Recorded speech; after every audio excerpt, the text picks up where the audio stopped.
Alright, fun project today. A little Suzuki Samurai came in. It needs some major engine work, and that's going to be a cool project. The bumper needs to be repaired, as you can see, along with the hitch there. So we'll be building something for that.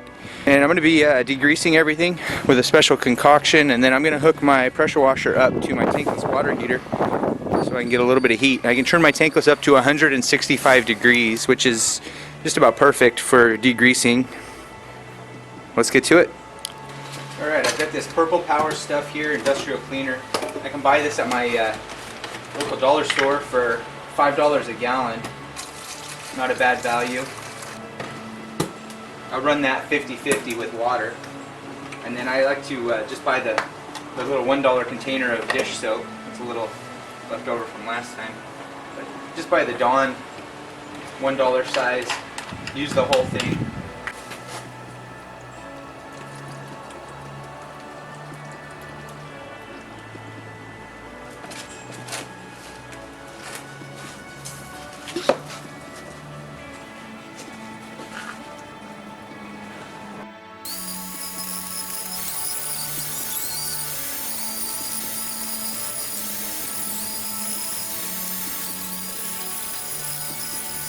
Rat's nest, another rat's nest. They chewed on the radiator hose here, and they tore up the intake hose. That all has to be rebuilt.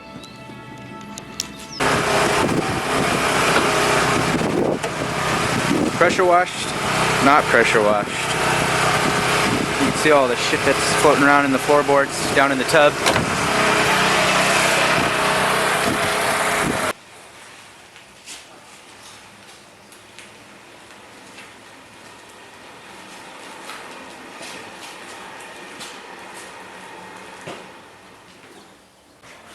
Now the unfortunate thing here is this sat for about 2 years unused, and the mice and the rodents got in here and they chewed up a lot of this intake of the rubber. They even chewed up the ABS plastic. So we're going to need to give that some attention. Unfortunately, they chewed up the air cleaner here, the housing. So we're going to have to give that some attention also. And there's some wasps living in here, which I noticed the other day. So I'm going to grab the vacuum and we'll take care of those guys. Now, fortunately, it's cold enough that they're not super active right now. But we'll get them vacuumed up.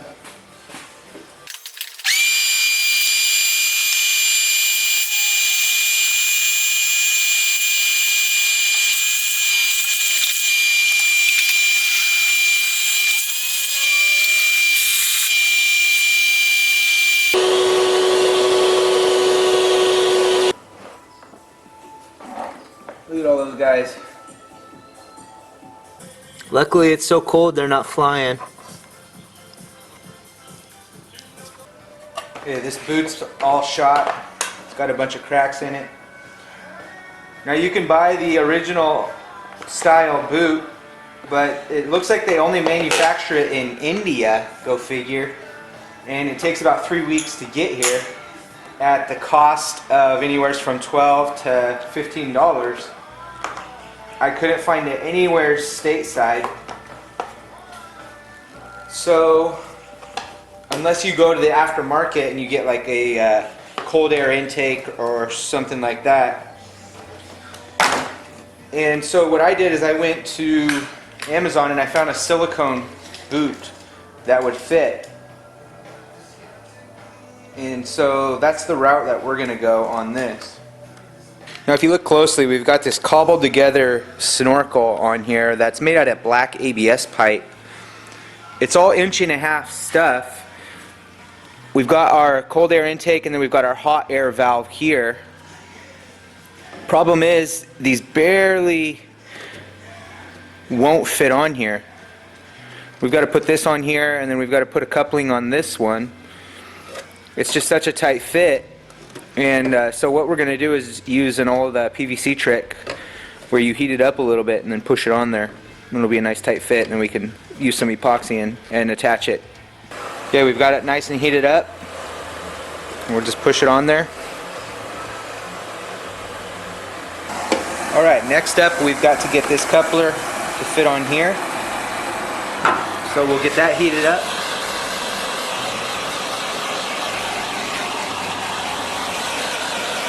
Again, we only want one side to fit because we want to be able to put a piece of ABS, black ABS pipe in the other side and have a nice tight fit.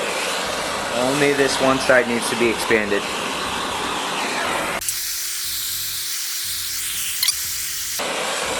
Keep that torch moving, you don't want to burn anything.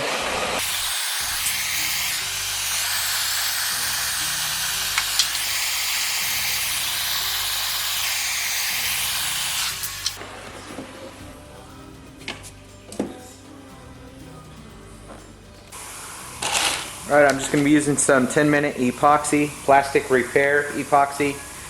We have 1, 2, 3, 4 joints to glue.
Alright, I'm about 70% happy with how that turned out.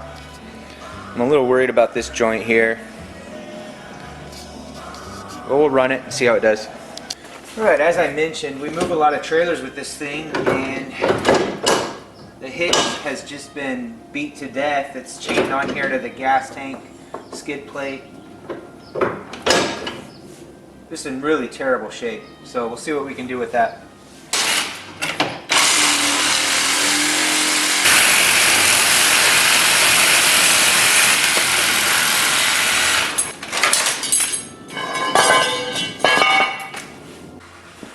Now I went out and raided my remnant bin, and I found this piece of 2x3 by 3/16 wall, piece of angle iron, had a hitch receiver, a little bit of 1.5 by 1.5.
Now these are the original holes where the bumper mounted.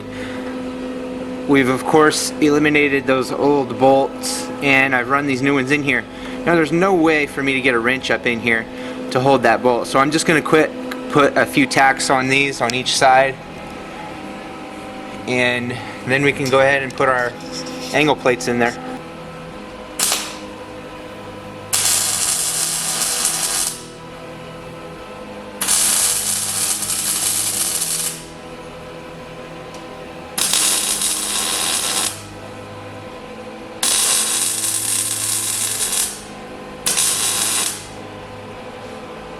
Yeah, you can see there we've got our angle brackets bolted up underneath. Now we'll take our hitch and lock it up.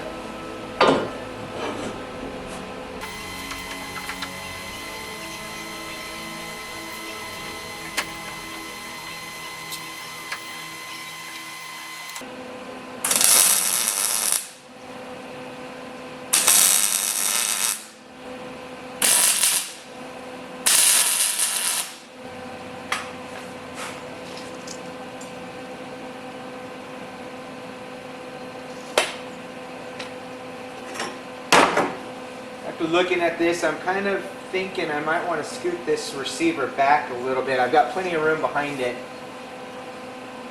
I think that's going to be our best bet.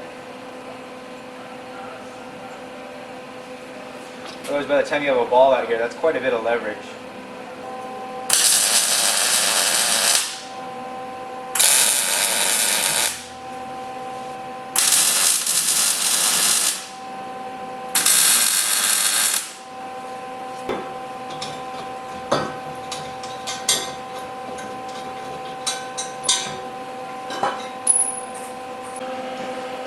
Alright, we're back on the table. I've scooted this back. I'm going to weld that in.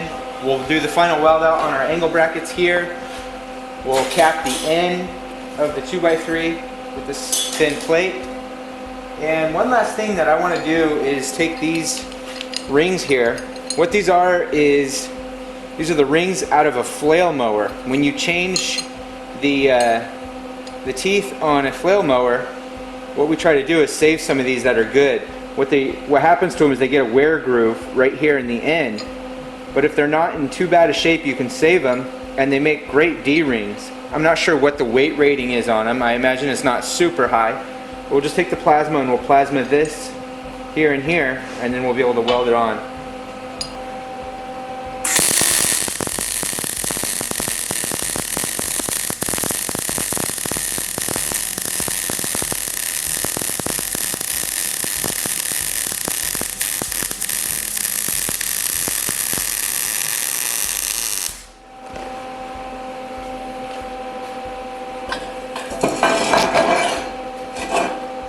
Now unfortunately I did forget to grind this, so we are welding through the mill scale and the rest.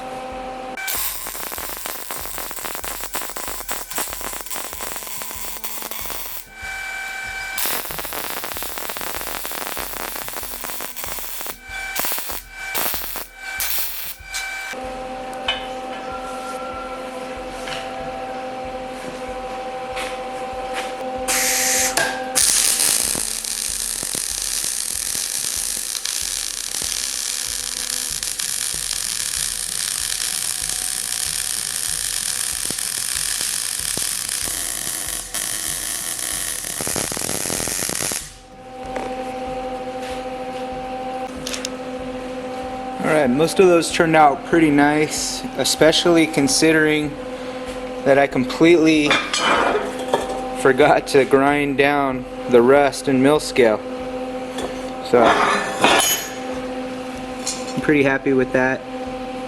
Now one last quick thing. I'm going to plasma cut a little notch here and a little notch here on either end, because this is the bottom and I don't want water sitting in here. And then what we're going to do is tack these caps on, and we're not going to fully weld them out, we're just going to tack them.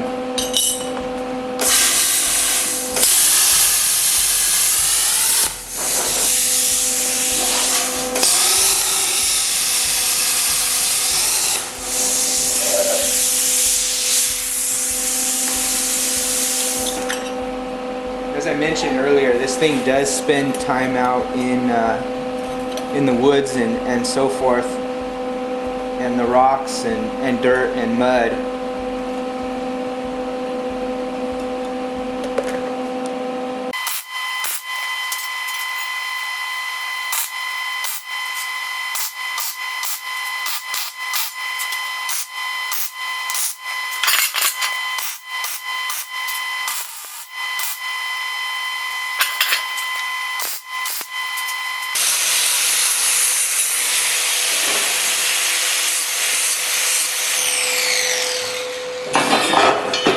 Take these sharp edges off here so that if anybody's working on this in the future, they don't cut themselves. Probably going to be me working on it in the future.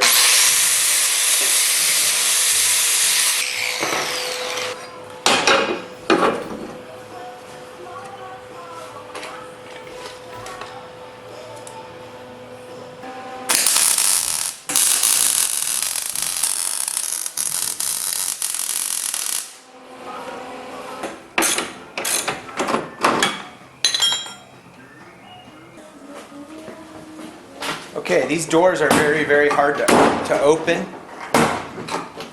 and the plastic's all starting to degrade. And so one thing they wanted was to just completely remove the doors and go without. So we'll take these screws out and take those off.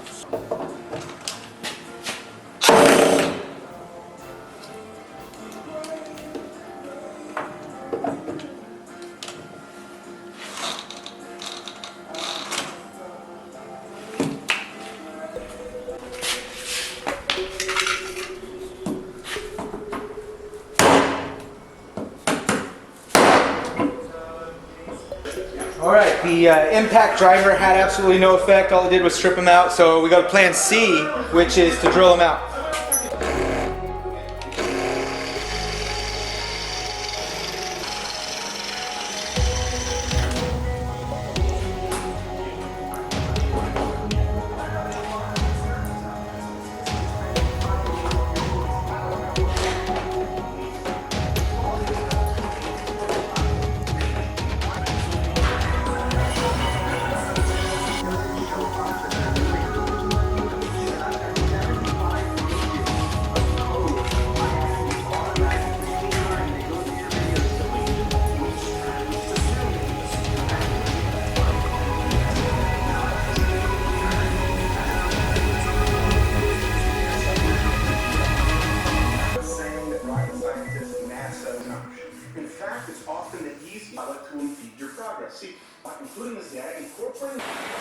Alright, lastly we've got this little bit of wiring here that looks like it was messed up, and it controls the ignition system.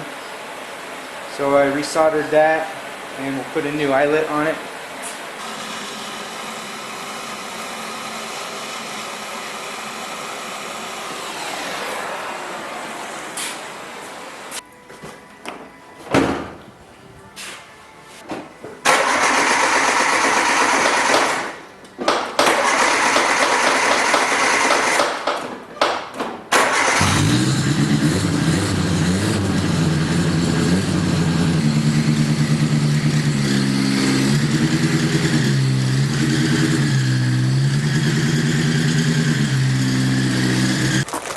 Alright, over the weekend the last piece of our intake puzzle came in, and it looks like it should work. We'll go ahead and see. This is just a silicone turbo boot off of Amazon. Probably will require a little bit of trimming.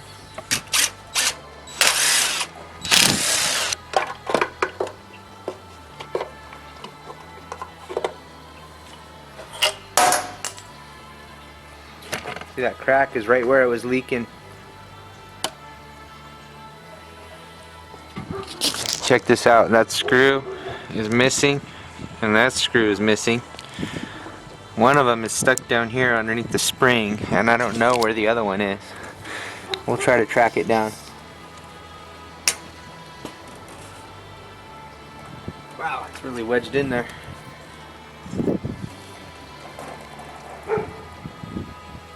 It's completely ate up. That ain't cool.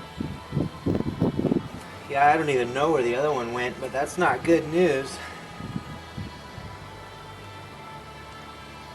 Sheesh. Hopefully it didn't go down one of those oil galleys.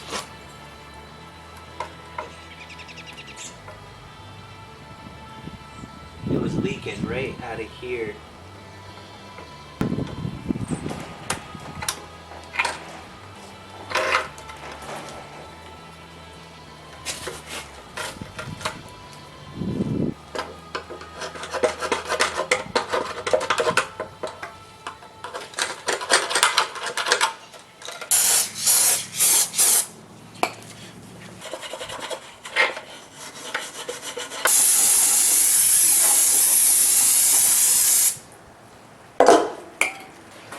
Alright, I was able to fish out the hardware, ran to the hardware store and replaced the one that was all chewed up. Put some thread locker on it.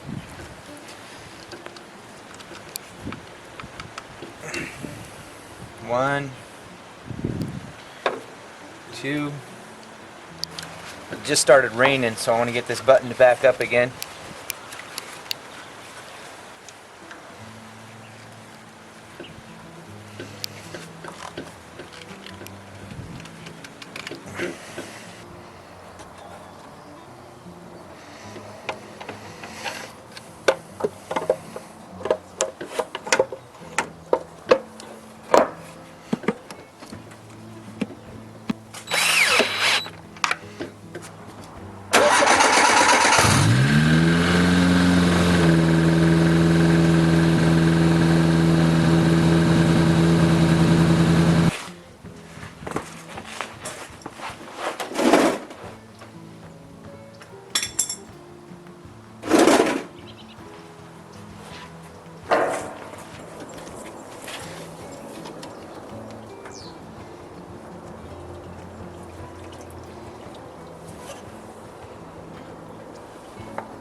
Smells like fuel. Hopefully it's just that brake clean that I used on here. Alright, make sure that old gasket's not on there. That'll cause you some problems. New filter.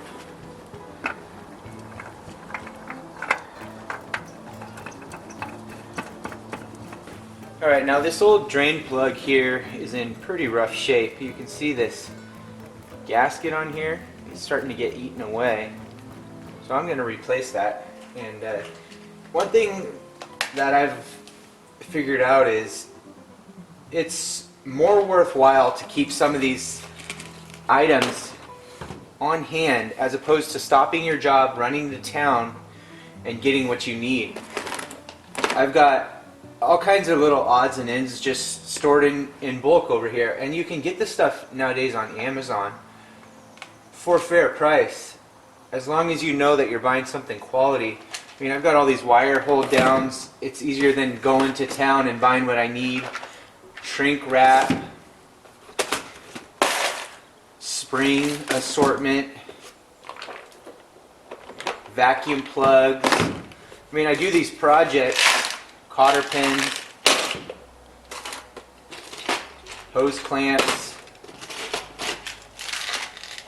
cable crimps, set screws, retaining rings,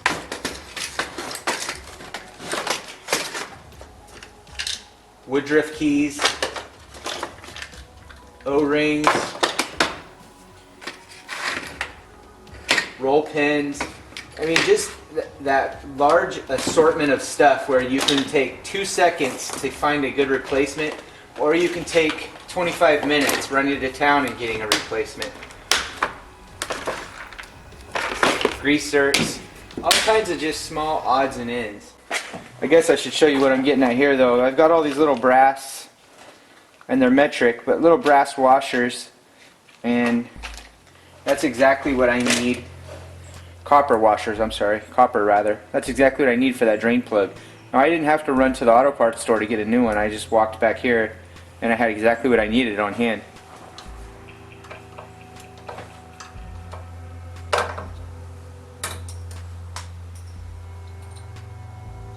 I think that'll work.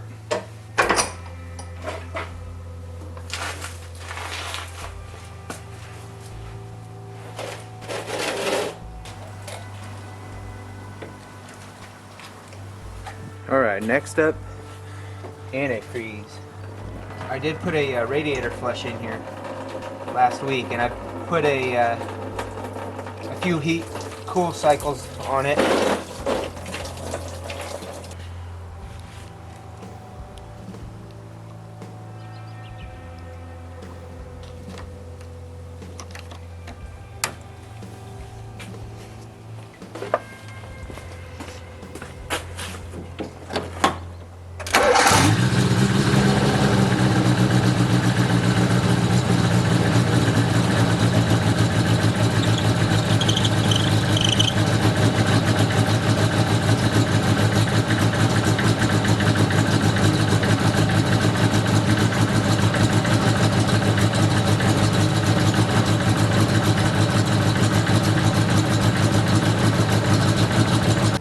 Alright, the last thing we've got to fix here is this back tailgate. As you can see, these hinges are broken over here, and it sags really bad, and it doesn't stay latched. So they told me either try to fix what's here or permanently screw it shut. But I got these stainless steel gate hinges.